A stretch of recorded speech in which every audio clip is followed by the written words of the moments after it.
والصلاة والسلام على أشرف المرسلين سيدنا محمد وعلى آله وصحبه أجمعين.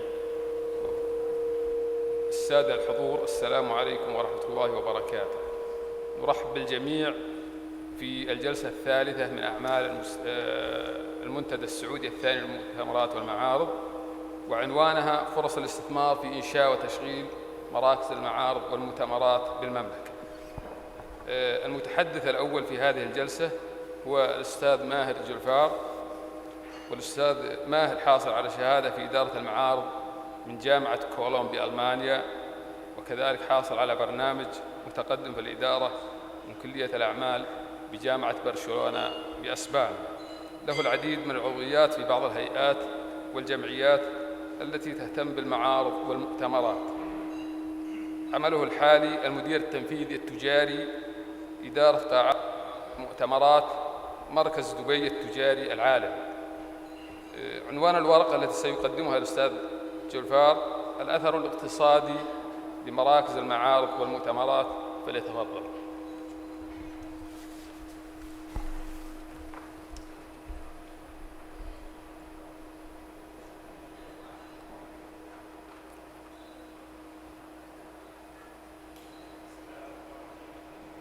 السلام عليكم ورحمة الله وبركاته.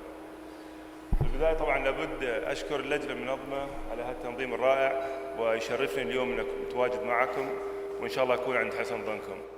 طبعا قبل لا أبتدي المحاضرة سامحوني أن محاضرتي راح تكون بالإنجليزي أوكي.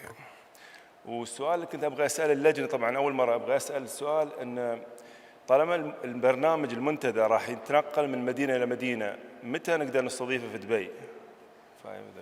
بيجاوبوا لنا يعني الشباب. Your Excellencies and distinguished guests, thank you for inviting me here today on behalf of Dubai World Trade Center to engage on this important topic with esteemed colleagues from across the region. I have been invited to share insights on how a world-class convention center can play a key role, in fact, I would say a pivotal role on the development of a city and a country.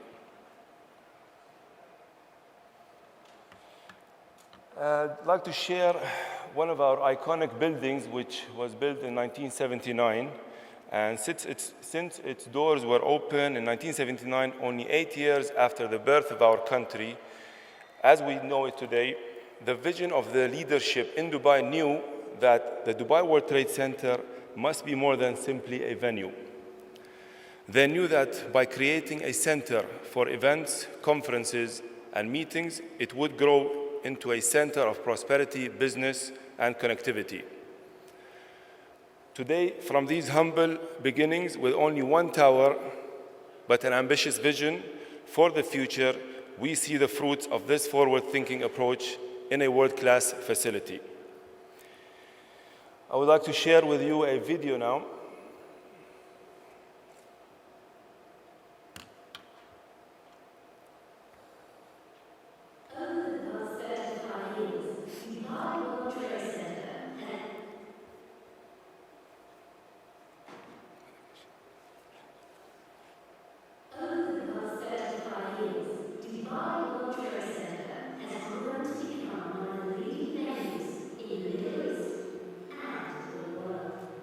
From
Okay, thank you. Here's just a snapshot on some of our achievements in numbers. As mentioned in the video, over 2.2 million visitors now come through our doors each year. In 2013, we hosted around 400 MICE and business events, up by 24% on the previous year, attracting visitors from over 153 countries and exhibiting companies from over 130 nations. Each year, we see mega events and exhibitions such as Gulf Food, Arab Health, GITEX, and Big Five grow the number of visitors, exhibitors attending and participating for the destination.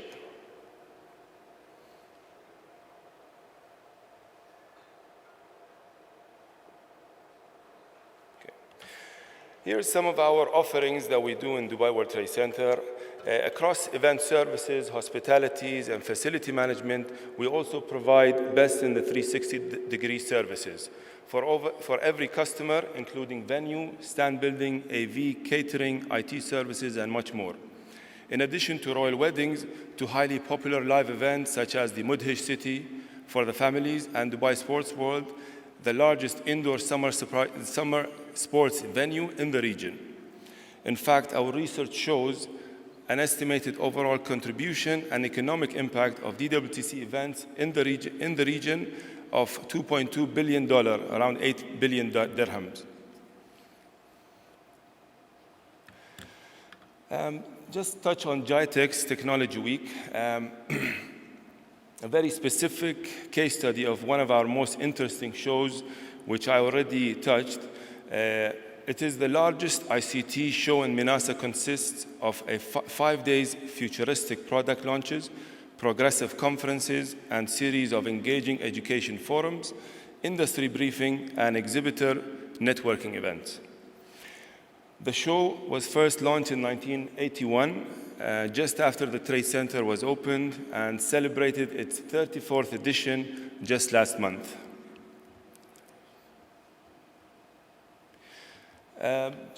I just wanted to showcase on some of our conferences, and well, to begin with, usually conferences have a longer lead time. To start with, some of these events, we started working on them in 2003 and 2004, and the outcome was winning some of the ITU, CIBOS, Cardiology, Congress, and they have affected the way of our education, health, and everything else, basically. And basically, we are working on events for 2026 now. I'm not sure where I'll be by then, but be good. So one of the main resources that we use for attracting conferences and association is ICA. And we're actually one of the first members of ICA, and I'm really proud of being a board member, well, the first board member representing the Middle East of ICA. Tourism.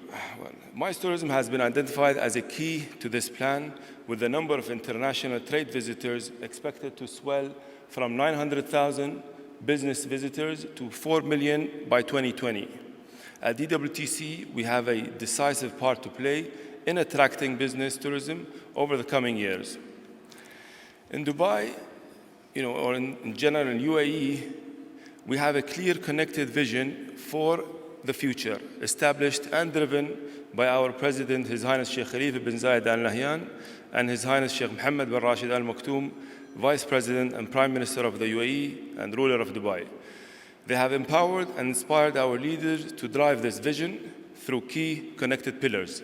Exhibition centers can be and should be, and so often are, centers for both communities and the industries.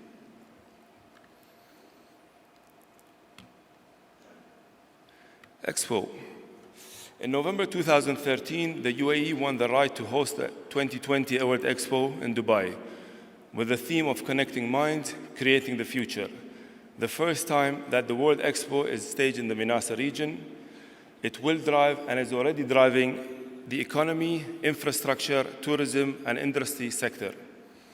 bringing people to our city to meet others, spend time with family and friends, make deals, and learn more. The Tourism 2020 vision is both a commercial and a social ambition. At DWTC, we believe in success through synergy, success through partnership. Our events must be a part of driving success for the emirate, the country, and the region. And success for the region will also drive all of our future. I look forward to hearing your questions, and thank you very much.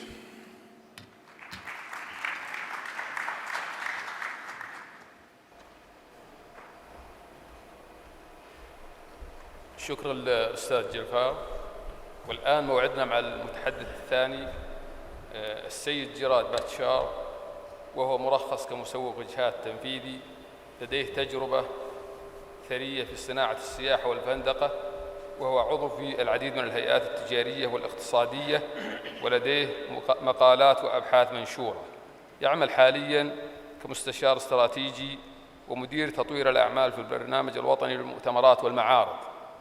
عنوان ورقة الأستاذ باتشار هو تحليل الوضع الراهن لمراكز ومواقع المؤتمرات والمعارض في المملكة. فليتفضل. Shukran. Assalamu alaikum. If my brother Maher speaks in English, lazim atakalam bil Arabi? La. That would be painful for everybody. I'm honored to be here today. As many of you know, I'm the strategic advisor for the Saudi Exhibition and Convention Bureau, working with Mr. Abdullah Al-Jahani and engineer Tarek Al-Esa, and the rest of the team on developing the exhibition and convention sector within Saudi Arabia. One of the programs that we're honored to work on is the strategic development for venues. And as we've heard over and over here at CEF, at the second edition of CEF, there's a lot of concern over availability and services within the venues that currently exist. And so we know at the Bureau that it's really important for us to analyze this particular part of the industry and to make sure that we're building a sustainable future when it comes to venues. And you'll hear me use the word sustainable venues as I move forward, and I'm not necessarily speaking about environmentally sustainable, but more economically sustainable. Several things that we're going to talk about today, of course, are our objectives, a little bit of a regional comparison, marketing, development and design trends within venues, and then the development strategies that the SECB has put forward that will be implemented starting in 2015. Before I move too far into talking about venue development, I think it's important to always remind the sector what the value proposition of the SECB actually is. And this chart shows it pretty clearly that we're trying to make sure that the Bureau is a one-stop shop, if you will, if you'll let me use that term, in regards to developing the industry in its entirety. We want to make sure we're providing intergovernmental support. We want to make sure we're providing direct support in order to deliver the outcomes that are listed on the right-hand side of this slide. The venue development strategy is a key part of us delivering these outcomes. We do have 7 pillars within the Bureau. 3 of the primary pillars, of course, are our venues, our organizers, and the events themselves. We're going to talk specifically about venues today. These are the different areas, and Dr. Ehab spoke in the last session a little bit about classification.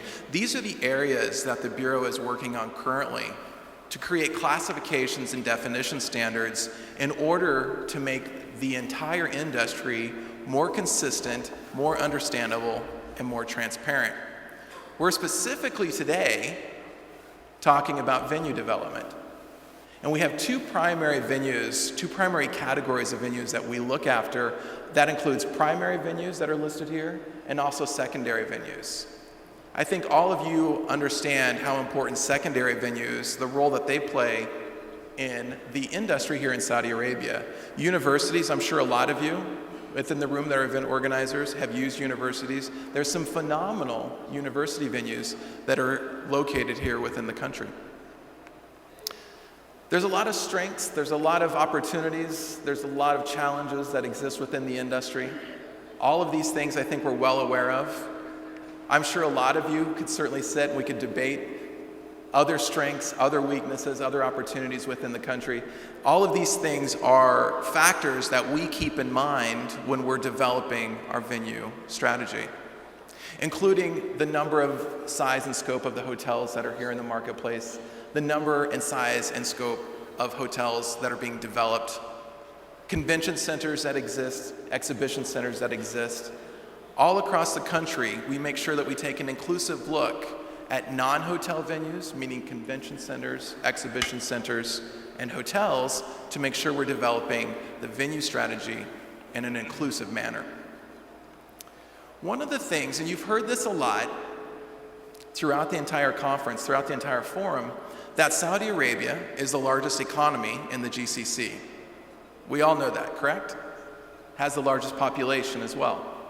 When you look at exhibition centers, for example, and in this slide we've compared all of the indoor exhibition space that exists within the GCC, and if you think about exhibition centers as economic drivers, as drivers of economic diversification, there's an absolute problem with this comparison.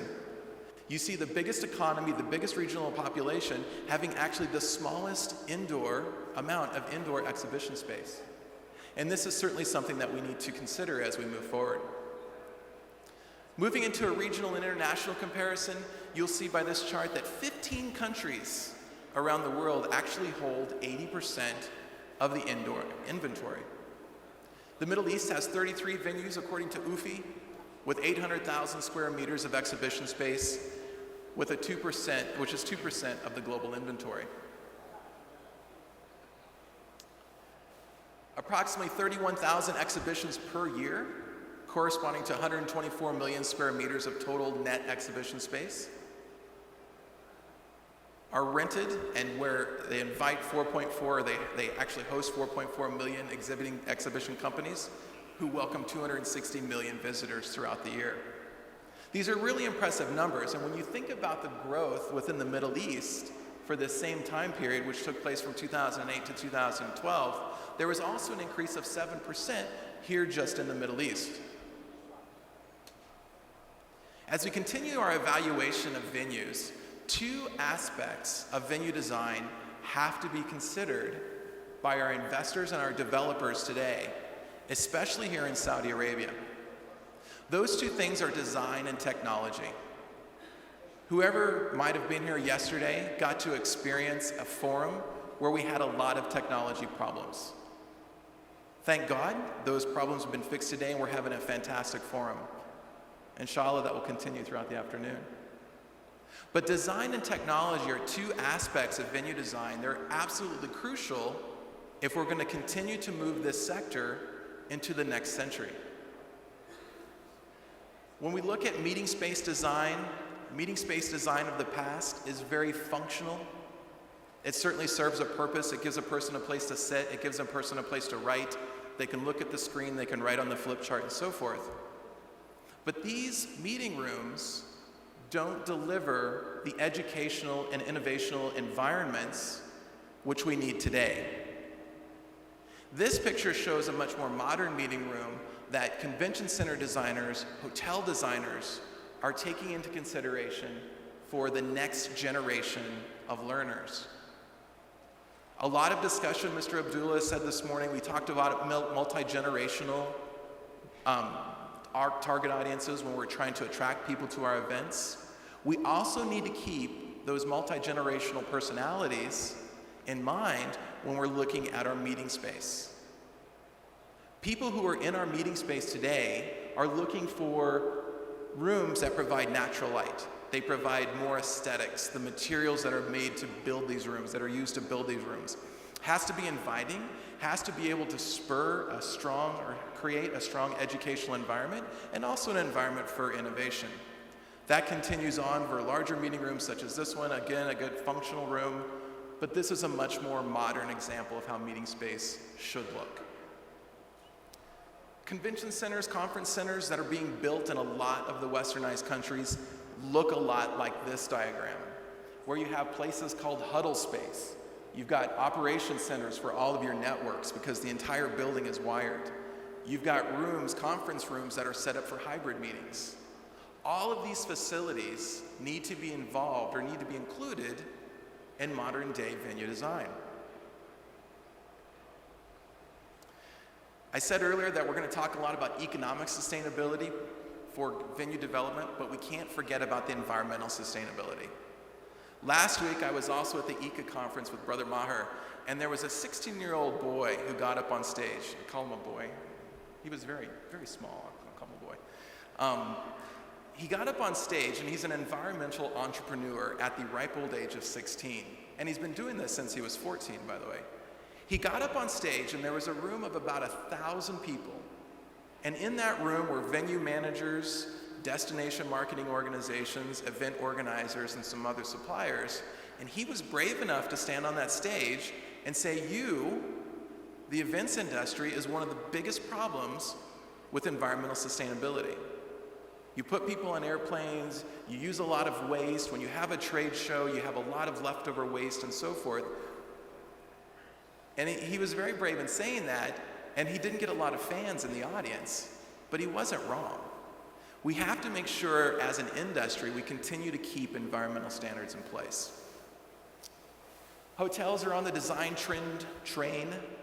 They want to make sure that the hotel meeting space has a more residential feel, provide niches for networking, up-to-date technology or technical equipment, more control of lighting and air conditioning, providing natural light again, new event space names, recharacterized. Hyatt is renaming their ballrooms, Marriott is renaming their meeting space.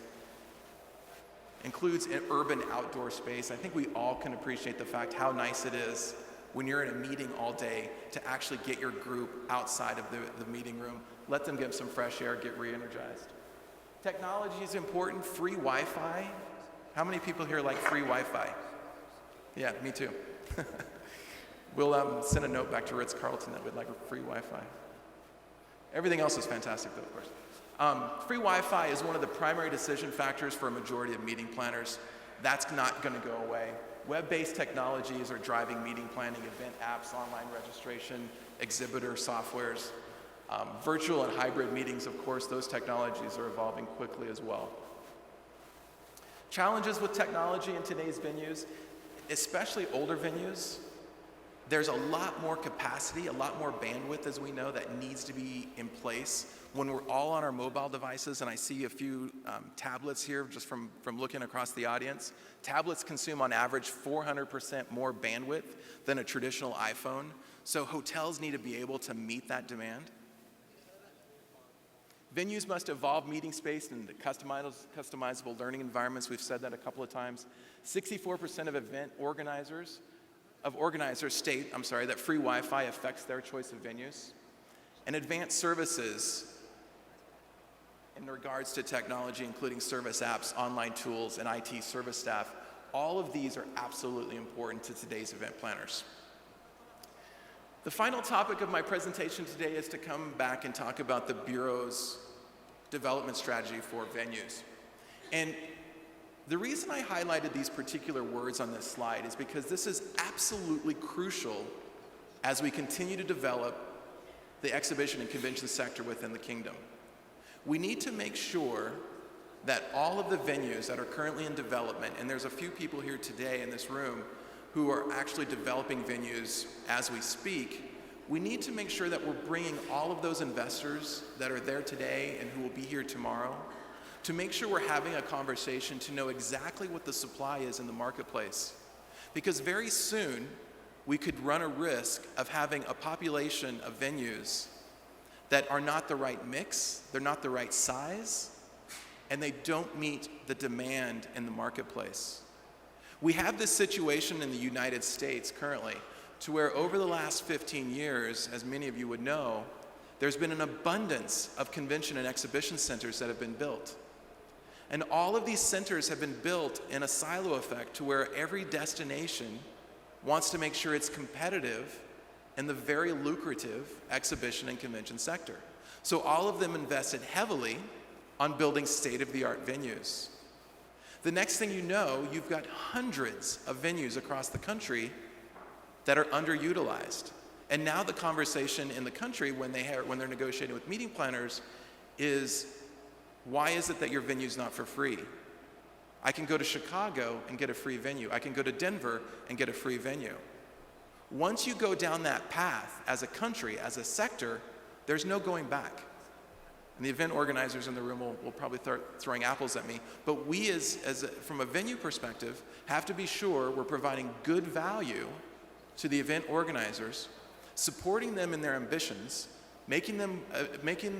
creating a situation where they can grow their events, but at the same time we need to avoid the scenario of what's going on in the United States by building too many venues of the wrong size and scope. So we've developed an 8-step action plan for developing our first phase of the venue strategy. The first 3 steps work together where we're taking an inventory of all the current non-hotel venues, that's all of the exhibition centers, convention centers, and so forth. Taking an inventory of all the current, taking an inventory of all the ones that are in development and construction, and also working with the municipalities to find out which land has been dedicated to future build. Once we do that, we'll go into the next 3 steps, which does the exact same thing from a hotel's perspective. And then, once we have an inventory of exactly what exists on the ground currently, what is being built and what is being planned, we'll be able to take that information and compare it to the current and future demand levels for both non-hotel venues and hotel venues. And one of the absolute fortunes, if you will, that we have from a licensing standpoint within the country is that the licensing process gives us amazing information. So at any given time, the Bureau can figure out what kind of events are happening in what kind of venues anywhere in the country. And that information is absolutely important when we compare it back to the venues that currently exist. So we have a really good opportunity from a Bureau's perspective to have a really good overview of the supply and the demand that currently exists for the venues within the kingdom. So I certainly hope to talk to you more. I certainly hope that you'll have good questions and lots of questions as we go through these processes. As Dr. Ehab mentioned in the last presentation, we will continue to move forward with our advisory committee in order to develop strong classification standards for all of our venues, our event organizers as well, but in particular our event venues, to make sure we're delivering the right product to the marketplace. Thank you. Shukran. شكرا سيد بشار. والآن مع المتحدث الثالث في هذه الجلسة الأستاذ ممدوح بن سعود الشرهان. الأستاذ ممدوح حاصل على الماجستير في العلوم المالية وماجستير في إدارة البنوك أيضا. عضو في مجلس إدارة شركة بداية لتمويل المنازل، وله دراسات وأبحاث منشورة، منها دراسة عن كفاءة أسواق الأسهم السعودية وبحث عن أدوات تمويل الصادرات وآلية التجارة الدولية. جهة العمل يعمل حاليا في صندوق الاستثمارات العامة كمستشار تمويل. عنوان ورقة الأستاذ ممدوح هي عن تمويل الاستثمارات في منشآت المعارض والمؤتمرات، فليتفضل. مرحبا. صندوق الاستثمارات العامة بيئة خصبة لإثارة الأسئلة والتساؤلات بحكم طموح الناس لأداء الصندوق في تطوير التنمية وفي دعم جميع القطاعات التنموية للبلد. بداية راح أتكلم بعطي نبذة عن الصندوق من فترة التأسيس ومرحلة الإنجاز والمحفظة المالية للصندوق، ثم نعرج على الربط بين أداء الصندوق في دعم المؤتمرات والندوات والمعارض. في الحقيقة المعارض والندوات هي نتيجة، هي gathering للنجاحات، ما هي نجاح بحد ذاتها إلا أنها هي تحتاج بيئة خصبة من الصناعات المتعددة اللي تعطي فرصة لبناء صناعة المؤتمرات والندوات، من بداية من الصناعة الفندقية إلى إلى الصناعة البنكية، إلى صناعة البتروكيميكالز وأنواع المنتجات. هذه بيئة خاصة هي اللي تساعد على إنشاء مؤتمرات أو معارض. لن تقوم معارض بدون منتجات، ولن تقوم مؤتمرات بدون صناعات ناجحة في البلد أو احتياج. صندوق الاستثمارات العامة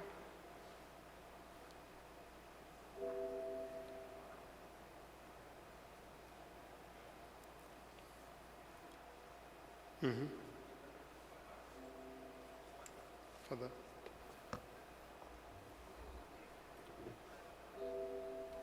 أوكي.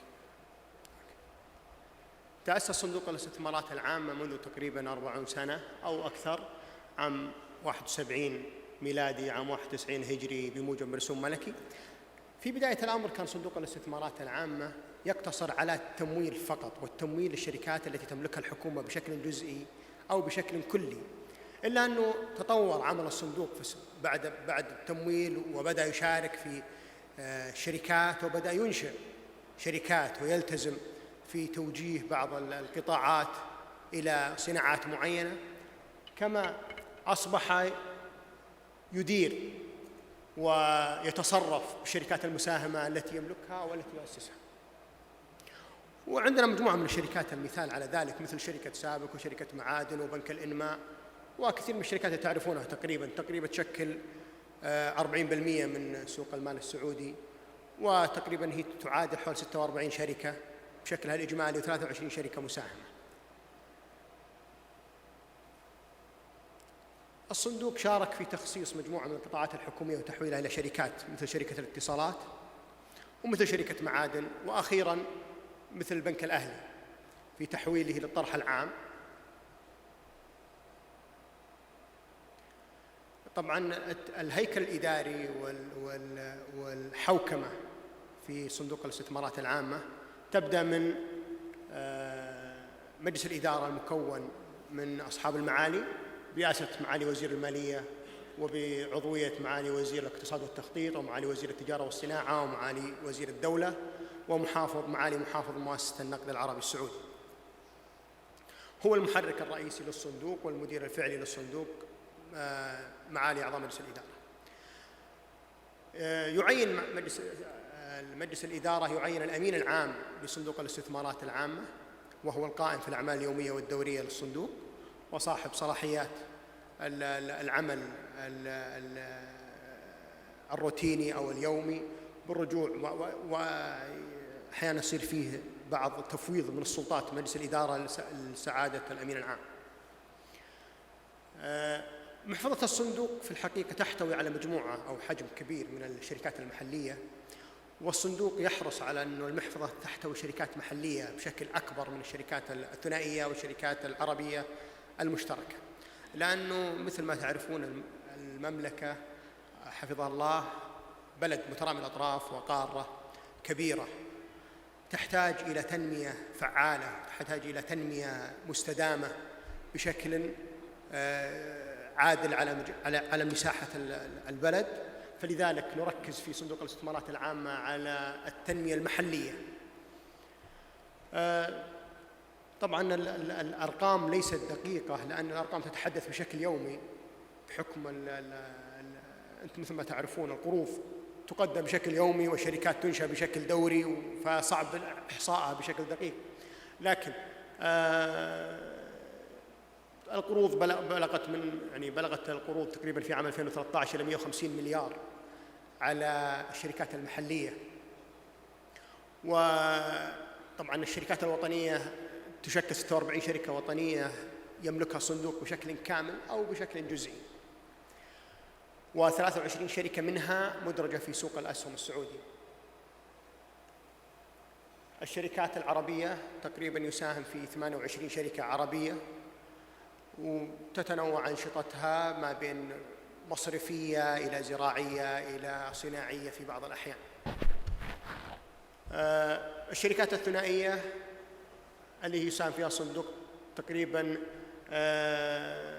تندرج ضمن 28 شركة، وهي شركات تقوم فيها السعودية بالشراكة مع دول صديقة بشكل ثنائي، تملك جزء منها السعودية والجزء الآخر تملكه الدولة المضيفة، وهو لتحقيق العائد الجيد الاستثماري الجيد، وبنفس الوقت تحقيق فرص وظيفية في البلد المضيف وتحقيق شيء من التنمية في البلد المضيف. رجوعاً لأسس الصندوق، الصندوق لا يساهم ولا يشارك إلا في شركات ذات طابع تجاري، أي شركات تحقق أرباح. فبداية الصندوق يدرس مدى ربحية القطاع، ثم مدى تنموية القطاع وقدرته على تحقيق التنمية. فنحن لا نذهب إلى العمل التجاري الصرف المحقق الأرباح بدون تحقيق تنمية، وبنفس الوقت لا نذهب للمشاريع التنموية التي لا تحقق أرباح. وهي معادلة صعبة حقيقة، أنك تحقق تنمية وتحقق ربح، لأن التنمية بالعادة تستهلك وقت طويل جدا وقد لا تحقق أرباح. ولكن الصندوق استطاع خلال 40 أو 45 سنة الماضية لتحقيق بنية تنموية جيدة في المملكة، وفي نفس الوقت حقق فيها أرباح ونمو هائل في أرباحها، وعظم ملكية الصندوق ورأس ماله من خلال السياسة الجيدة التي سرى عليها خلال الفترة الماضية.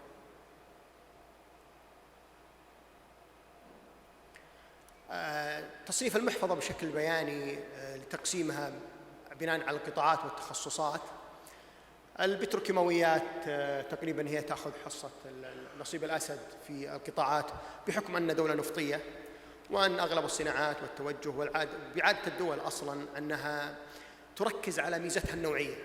فبحكم أن السعودية ذات ميزة نوعية في النفط، وهي من أكبر المصدرين ومن أكبر الصانعين لأوائل الدول الرائدة لهذه الصناعة، فلذلك تشكل تقريبا 40% من إجمالي قروض الصندوق.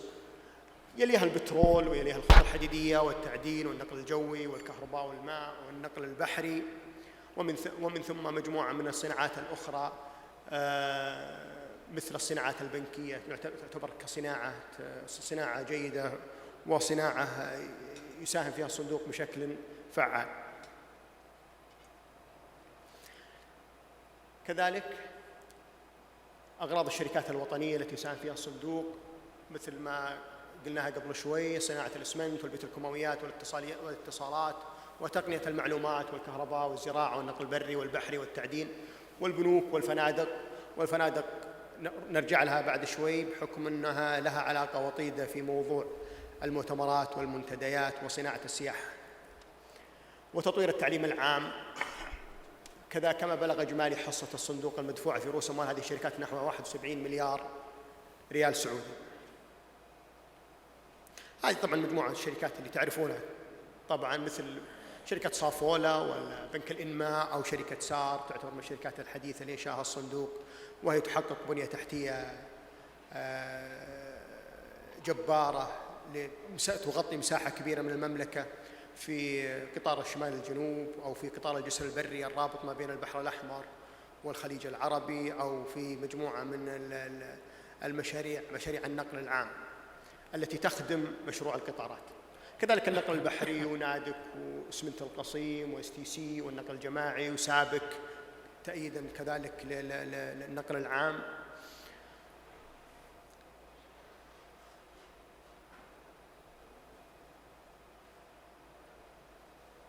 هذه تبين السلايد، يبين النسب ونسب مساهمة الصندوق في الشركات الوطنية.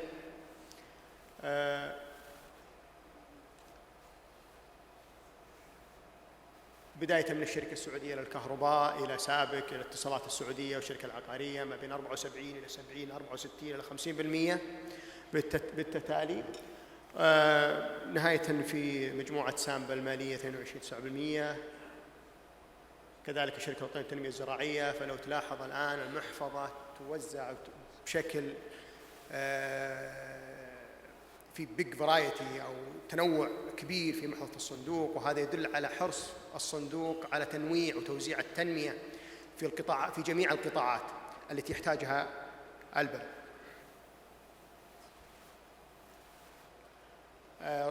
مثل ما ذكرنا قبل قليل، كجزء من برنامج الخصخصة اللي أطلقته الدولة عام 2002، بدأت الدولة تخصيص الشركات الحكومية مثل الاتصالات التعاونية للتأمين وشركة معادن، وأخيراً البنك الأهلي اللي تم طرحه للكتاب العام في المرحلة الماضية. طبعاً كوادر الصندوق حريص على استقطاب الكوادر الوطنية، وهو طبعاً بدون شك سعود فيه 100% تقريباً. تشارك في لجان الخصخصة المشكلة في مجلس الاقتصاد الأعلى، وكذلك التعاون مع القطاع الخاص وتمويل مشاريع السكة الحديد. أسس الصندوق شركة استثمارية، أسس الصندوق شركة استثمارية في المرحلة الماضية، وهي شركة سنابل برأس مال 20 مليار لتكمل الدور الاستثماري وتحقيق عوائد مجزية للصندوق من خلال نوافذ أخرى للاستثمار. حقيقة انتهى العرض المعد، ولكن سوف نكمل العرض محاولين نربط ما بين دور الصندوق في دعم المعارض والمؤتمرات والندوات.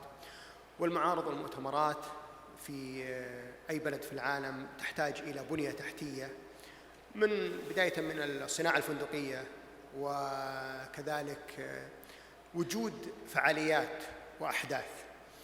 الصندوق من خلال الشركات التي يملكها ناهيك على أنه دائما يحثها على المشاركة في المؤتمرات، إلا أنه يأمرها في بعض الأحيان في إنشاء ندوات ومؤتمرات ومعارض تسويقية، وتستقطب في بعض الأحيان بعض المستثمرين الأجانب وبعض المستثمرين المحليين لإنشاء نوع من التعاون ونقل الخبرات من البلدان المتقدمة إلى السعودية في جميع أنواع الصناعات، من صناعة القطارات إلى صناعة السيارات إلى صناعة البتروكيماويات. وهذا نوع من دعم المعارض والمؤتمرات للاستفادة منها معلوماتياً وتقنياً. كذلك الصندوق يملك في مجموعة من الشركات، مثل ما استعرضنا في الشرائح العرض قبل قليل، يملك في مجموعة من الفنادق السعودية، وهذه مساهمة شبه مباشرة لدعم المؤتمرات والندوات والبنية التحتية لها. كما أن الصندوق ممثلاً في سعادة أمين عام الصندوق منفتح للجميع ليسمع أي فكرة جديدة وأي فكرة استراتيجية. نحن منفتحين للسماع لكم، ونحن مستعدين لمشاركتكم الآراء وتبادل الخبرات، وكذلك التعاون فيما لو إذا وجدت فكرة إيجابية. لكن بالعادة أو كما تعودنا أن الجهات صاحبة الاختصاص هي المبادر في تقديم الأفكار، وهي المبادر في تقديم الطروح والصناعات، والصندوق بدوره يسمع ويدرس، وما يقتنع به وما يكون مجزي بخدمة الوطن. الصندوق ما هو شيء إلا لخدمة هذا الوطن. شاكر للجميع على الاستماع، وآسف على الإطالة.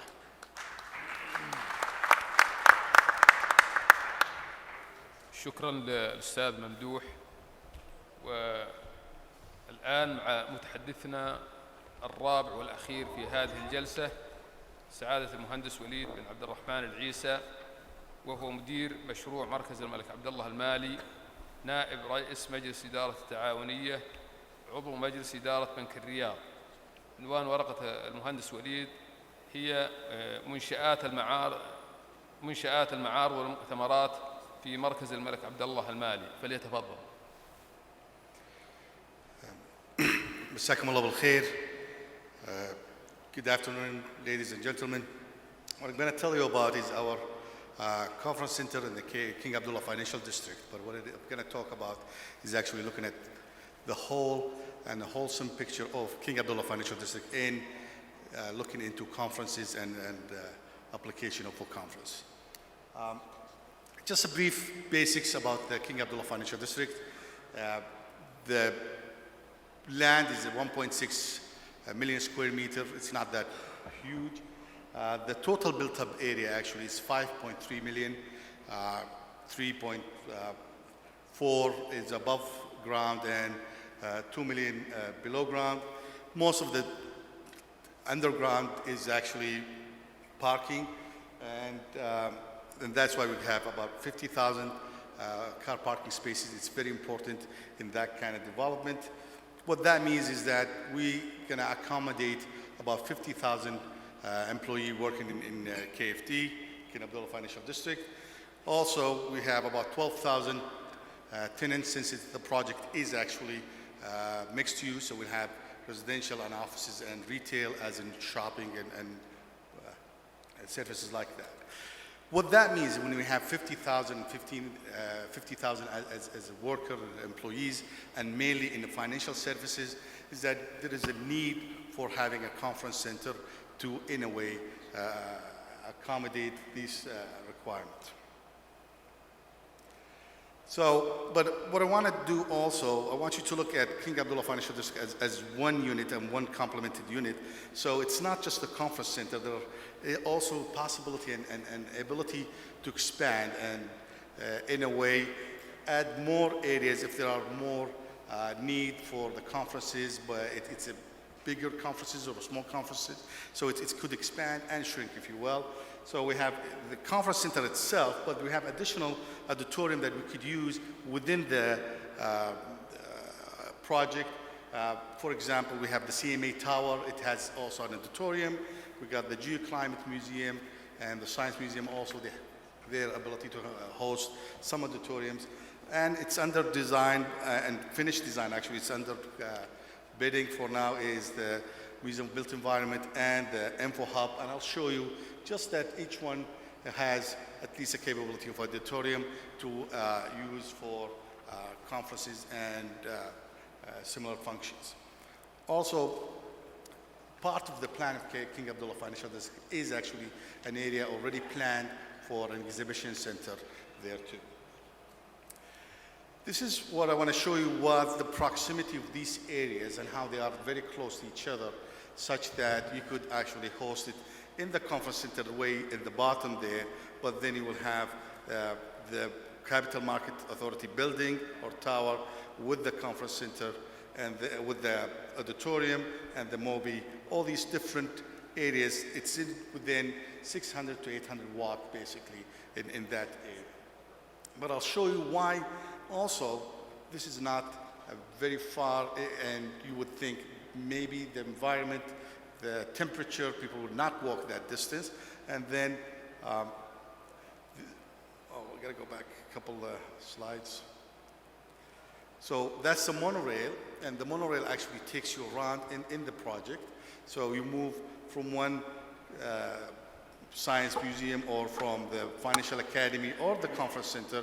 So each attractor, or what we call a functional cultural, would have a monorail station that actually serve in addition to having the main function, which is a science or some kind of museum or cultural venue. Then also, which is a very, very important, is that the whole project is actually connected with the skywalks. These are conditioned and these are bridges, and so the whole project, if you move from one area to the other without having to go out in the ground and having to basically walk in the sun or the cold, you always walk within the project in these bridges. It's actually, the total distance is about 11.4 kilometers overall as a system. What that means is that also these are all on level 1.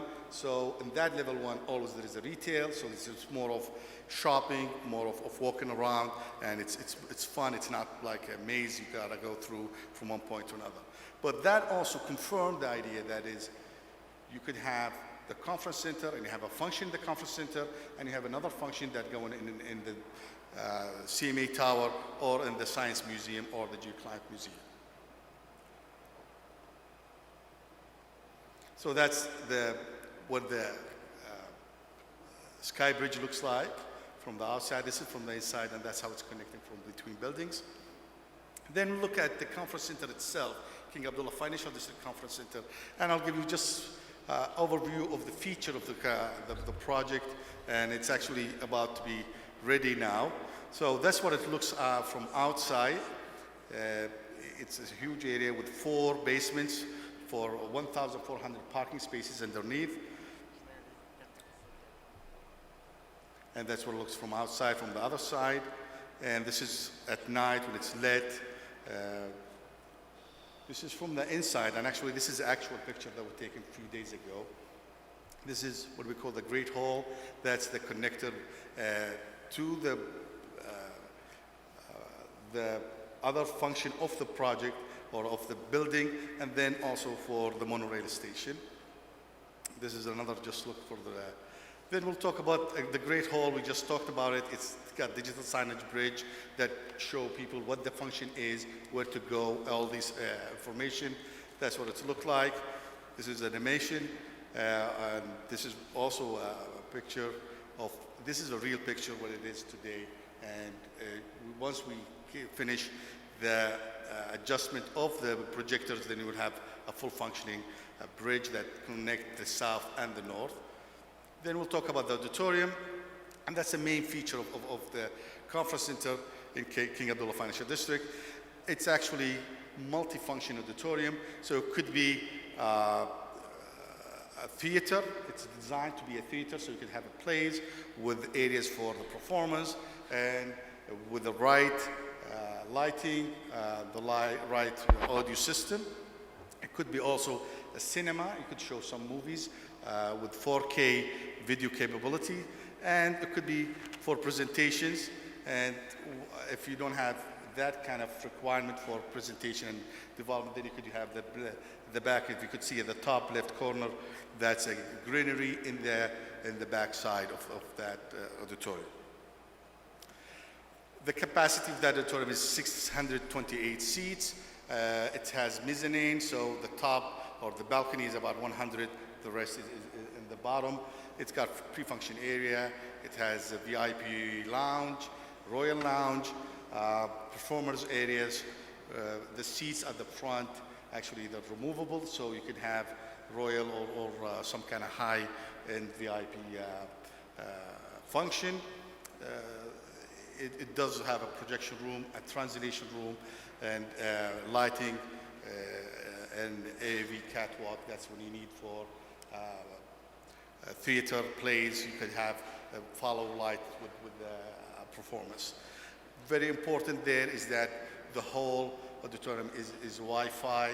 Also, the translators, you could have selection between different channels you could use, and it's all wireless. This is what it looks today, actually. It needs the last touches. This is from the theater part. And then the auditorium lighting, it is fitted for theater, and this is really demanding to have a theater because you require different kind of lighting, hot and cold, and in a way, follow lights and all these requirements for performances. It got scene cues, and it has dimming options too. These are just example of the lightings you could get. Some of it, if you see in the back there, the black ones, these are more required for the theater and plays. That's another just view of the lights you can get. And for the auditorium acoustics, basically it's fitted as for a very high-end and with isolation to make sure there is no bleed from the outside. It's also fitted such that it would be having exact the same sound all over with this texture of the cladding of the auditorium. So this is actually not a real picture. If this could move, then we'll see a real picture. That's a real picture that's taken a few days ago. As if you do a presentation, then it is fitted with cameras on the sides, more than one camera, so it takes pictures, and actually you could have simulcast such that you could have also uplink to different areas in the facility or outside if you have your wagon. This is what it looks like for the cinema feature. That's the camera that takes, basically one of them that takes the pictures and feed it to a different area for editing or for, this is what it looks like when you have, this is a real picture, and that's when you have a theater play or something of that sort. This is for the cinema, and I'll show you the screen, what it looks like when it's for presentation. So it's the side, on the side, this is a different screen, because you could have on the side, on the left side there, that's where you have your podium all around. The banquet hall, it's 750 seats. You could divide into three. Every division or every part of the three, it's totally fitted with high-end projections, high-end audio systems, and it's got pre-function area, translation booth, and lighting system. This is actually the design, and this is what it looks now today. And actually, if you could see the lighting in the middle, the black that kind of sticking out, actually what it is, these are movable, and actually you could take them out too. It's very, very versatile use. In fact, if you could see, there is a line there that shows where the partition is, and if you see at the end, you will see that kind of scissor. That's where the projector comes down and automatically could go up. It's fitted such that you could have 3 screens, 3 different functions, and you could separate them, totally acoustically isolated. And actually, in the back, that there is an access, even you could bring equipment and cars as a show. So it could be a showroom if there is a function of that sort. The conference rooms, and this is also just to say about why is it important to have that versatility and that variety of a conference. So you could shrink, you could make it big. You don't need to host all big functions. You could have your boardroom, meetings there. You can have just business meetings there. And remember, you are in the financial district with all these connections, so basically all you have to do is just rent these rooms for. So we got about 10 rooms, but actually, except for 2, they all could be split into either 2 or 3 rooms. And I'll show you, this is what it looks like with the split there, with the division there, and then you could take it out, and then it becomes 1 room. If you could see that big square at the top, this is what we call the cloud, media cloud. So we have 4 projectors actually. It projects in every wall, and I'll show you why this is a great solution. Because if you see, that's we'll project on the wall, we'll project on the glass, because we could create the glass on the top, on the bottom right, by actually changing the energy, and it becomes opaque, basically. So it could be clear on the left and opaque on the right. And this is actually what you see. This is a clear glass. This is a real picture. And this is when we change that setting. And this is when we have just blinds and becomes totally. The CMA Tower Auditorium, quickly, it's 420 or 450 with 4K video system, interactive voting, or high-end cameras that takes you the picture, same idea, and sound in the video production room, VIP rooms, and translation rooms too. The Geoclimate and the Science Museum, we've just shown how you could expand, and we have a couple things. We have IMAX theater there that takes about 285 with the planetarium. Also could be used as an auditorium or more of projection on the roof, on the ceiling. The science theater, we have another science theater for 80-60 seats, and that's what it looks like. The museum built environment, this is what the building looks like, and this is what the conference or the auditorium room or auditorium actually looks like, and that's what it looks from the inside. It got translation room, always you have production, you have control. These are high-end, top of the line, if you will. This is what it looks like from the inside when it's built. Info Hub, it's basically a civic center with a library. We call it Info Hub. And in that, also we made the design such that you could also host some kind of meetings and more of a conference, if you will. That's where the location of the convention, and it would be 50,000 square meter of area for the exhibition center. Thank you very much.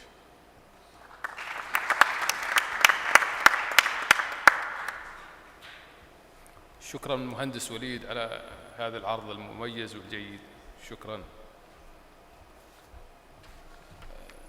الآن نترك المجال للاستفسارات والنقاشات لو سمحت. تفضل.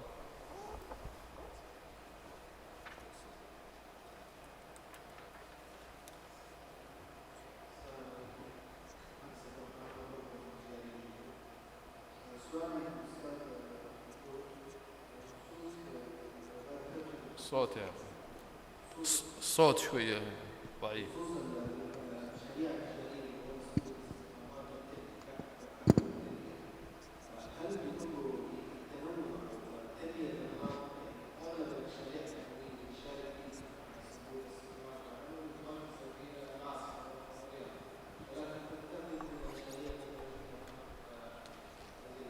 الصوت واضح؟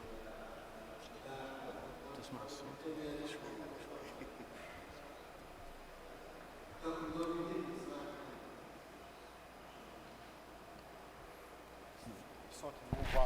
الصوت فعلا ما كان واضح.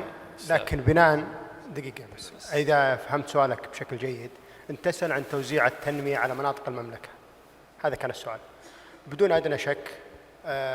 والشاهد على ذلك مشروع وعد الشمال اللي أنشئ في شمال المملكة العربية السعودية، والقطار الساري من شمال السعودية إلى جنوبها، وبعض الشركات اللي أنشأت في الجنوب، وبعض الشركات اللي أنشأت في الغربية.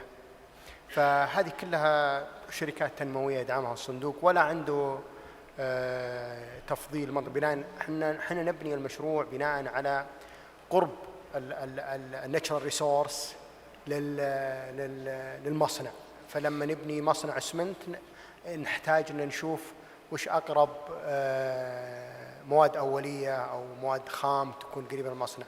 كذلك وعد الشمال لما اكتشفنا انه في فوسفات، وضعت المصانع بقرب المراكز او مصادر الناتشرال ريسورس.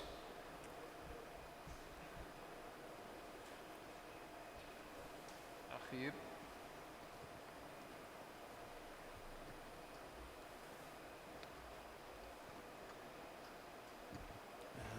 السلام عليكم.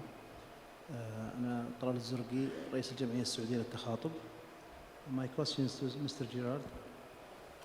الصوت لا زال ضعيف لو سمحت. الانجينير يحكي لكم هو عندي. ما بقي شيء. طيب كيف الآن الصوت كويس؟ Okay. My question is to Mr. Gerard regarding the conference and exhibition spaces in the kingdom here.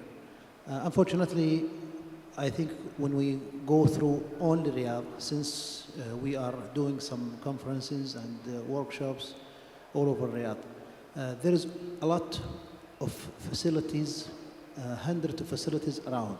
I will just name some of these things which is maybe doesn't come to your mind when you cross around.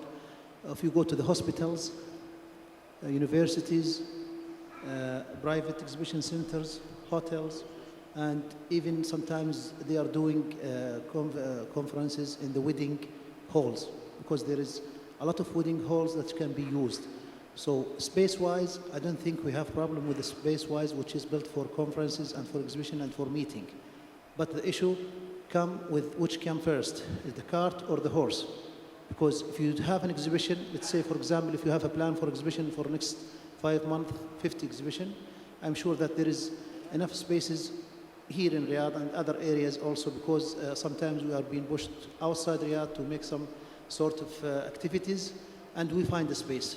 So what do you think that, let's say for example also some other cities that we in the kingdom here, alhamdulillah, we are occupying more than 4 million or almost 4 million people at a certain time as a convention in Mecca and also in Medina. So these places can occupy a lot of number of people. But let us talk about, let's say, a specific area like Riyadh, that there is a space, but not enough, let's say, conferences and exhibitions that can run or drive this business into,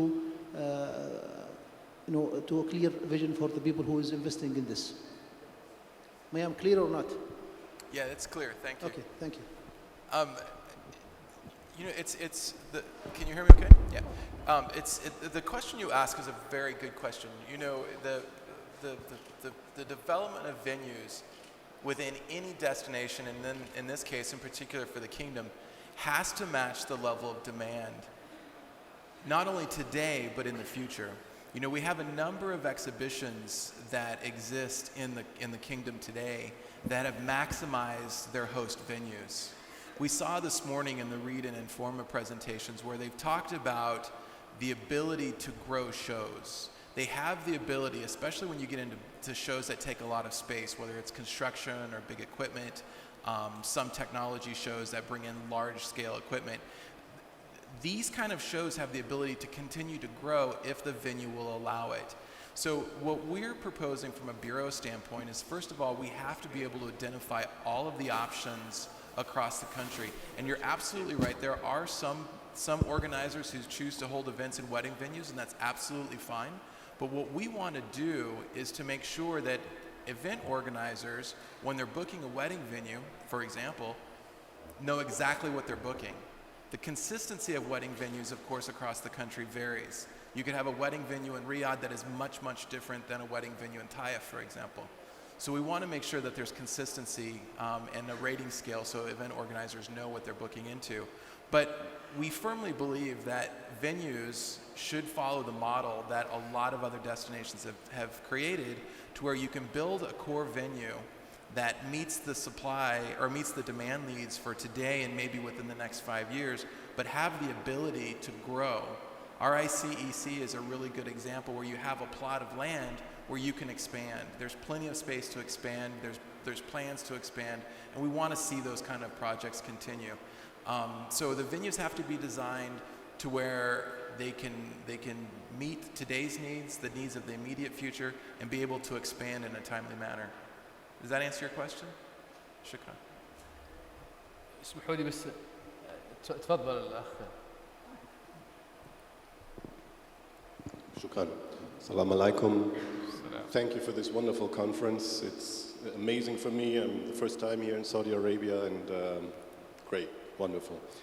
I just want to comment on something Mr. Jared said about technology. I used to run a conference center in Germany, quite a large one, and I'm old enough to know how the analog to digital transition went, and it was hard. So the thing about technology is, yes, you need technology in a convention center. You need the power, you need the air conditioning, you need the Wi-Fi, and of course you need the space. But that's about all. If you go into very highly developed technology, like these LED walls, then you need very specialized personnel. And that's sort of the dichotomy. So that's just a sort of a warning. Don't go there before you don't have the people that can actually run that equipment. Just because it's so nice to have something like that. Don't do that. Spend your money on the more important things. Shukran. You shouldn't have a Ferrari if you don't know how to drive it. Is that what you're saying? Okay.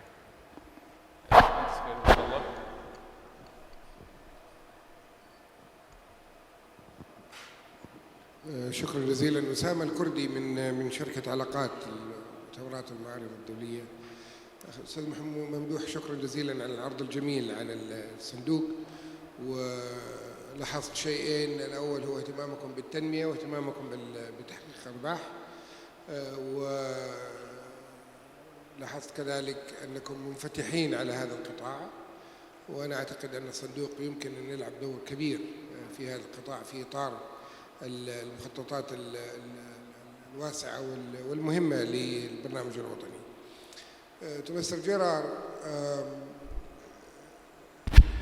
a speaker earlier today discussed the role of government in developing the sector. And I would like to ask you specifically if you know of any examples around the world where the government supported the creation and establishment of venues. And I would, if you do have some information or knowledge, maybe you can enlighten us with a few examples. Thank you very much.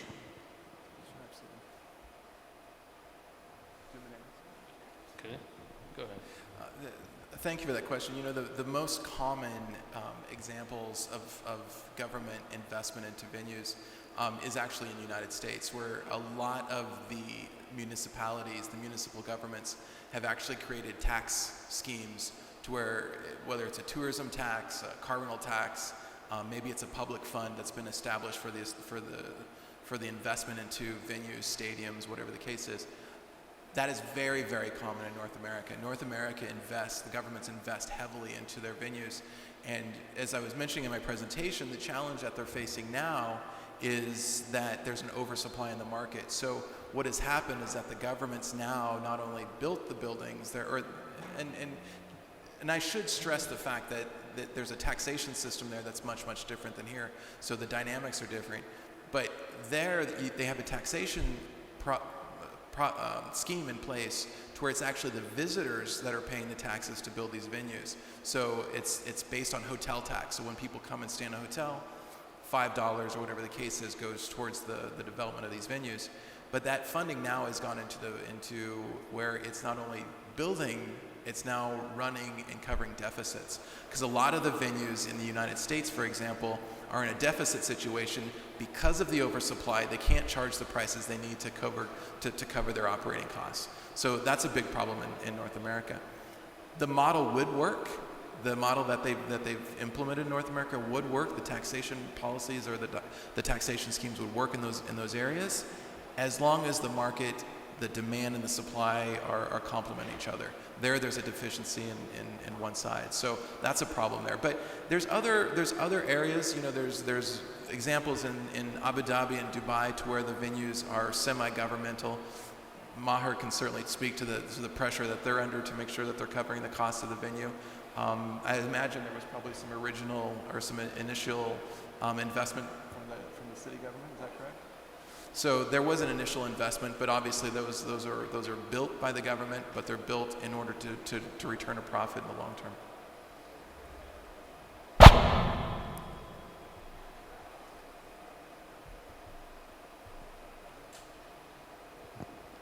السلام عليكم.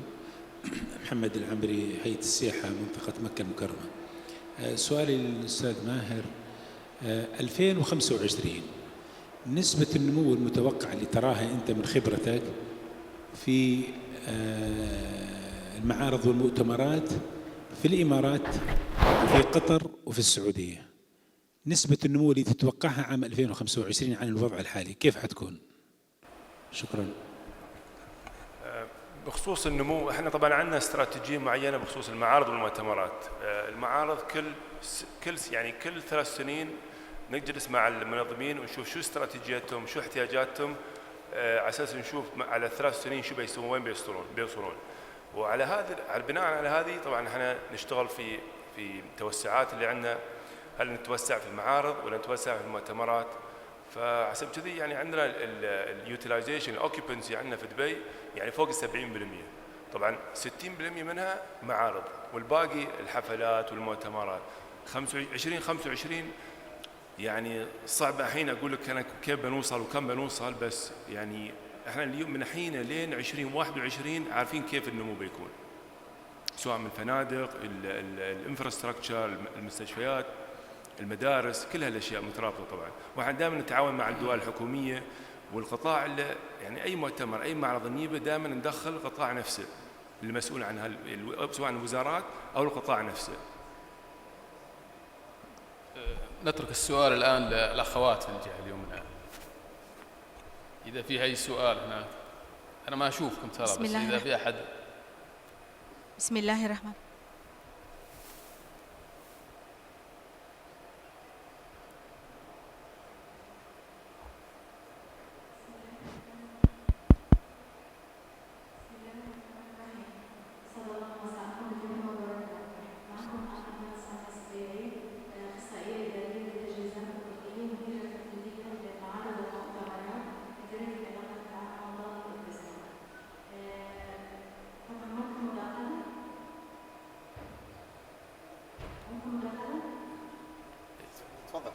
ايه تفضل.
وكثير من الناس ما حصلوا على الفرصة هذه الحضور. يعني احنا مثلا نحن مستهدفين لحضور المنتديات، ما كان دعوة ولا حصلنا عليها كلها كأعضاء ومكالمة من وزارتنا. يعني لو في مثلا مؤتمر أو معرض للمهندسين مثلا، المفترض من المنظم انه يعمل دعوة للمهندسين ويوجه لهم الدعوات حتى لو ما كان نشر. يمكن ان يكون نشر بعد يصير نشر، وهذا دعم للوطن قبل ما يكون دعم لهذا الشخص المهندس. غير المنظمين غير نشرين، لو وجهت لهم الدعوة ممكن يجون ويحصلون على فرصة لاستثمار أو فرصة لمقابلة شخص يحفزهم لإتاحة لهم فرصة أنهم يكونوا مشاركين بعد. شكرا لكم.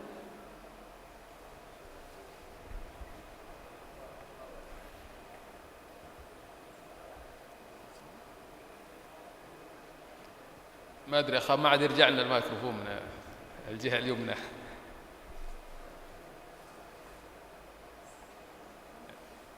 الأخ عنده تفضل طال عمرك.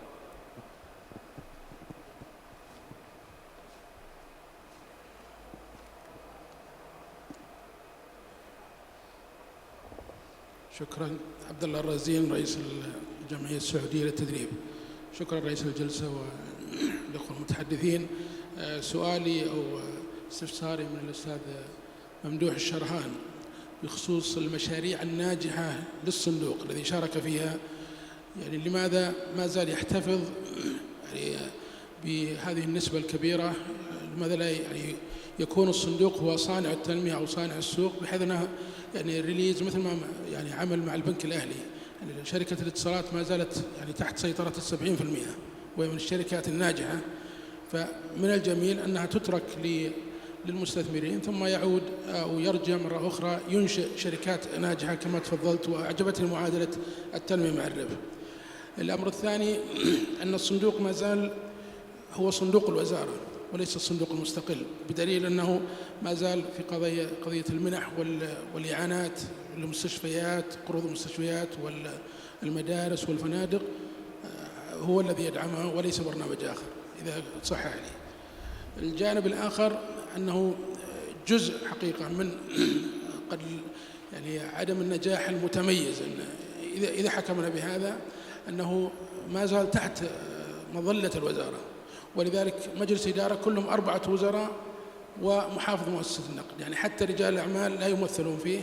وهذا أنا أعتبره قد يكون يعني سبب عدم الانفتاح القوي، وإلا يعني يراهن على الصندوق كثيرا في يعني فتح مجالات كبيرة في الاستثمارات، وخاصة الاستثمارات ذات المخاطر الكبيرة. شكرا.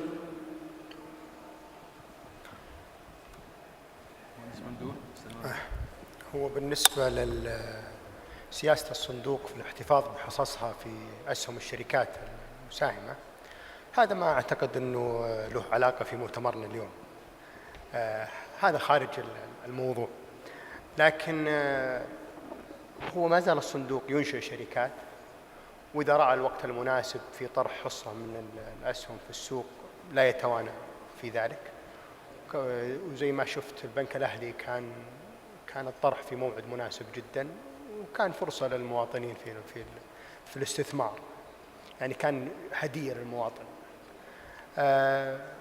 أما بالنسبة للصندوق وموقعه في مقره في وزارة المالية، هذا لا يعيب الصندوق.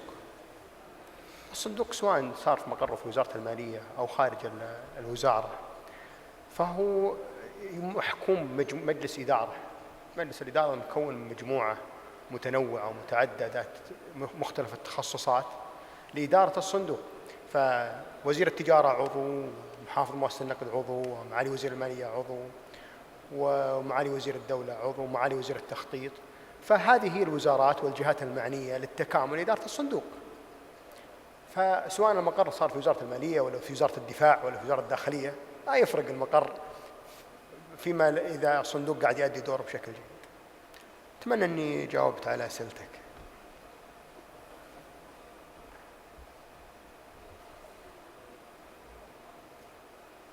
أوكي.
متعلق بشيء ما ادري من الجهل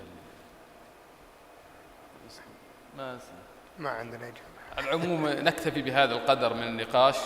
أشكر الأخوة المتحدثين على ما قدموه من أوراق عمل، كما أشكر السادة الحضور على إنصاتهم ومشاركتهم القيمة التي أثرت هذه الجلسة، وصلى الله وسلم على سيدنا محمد.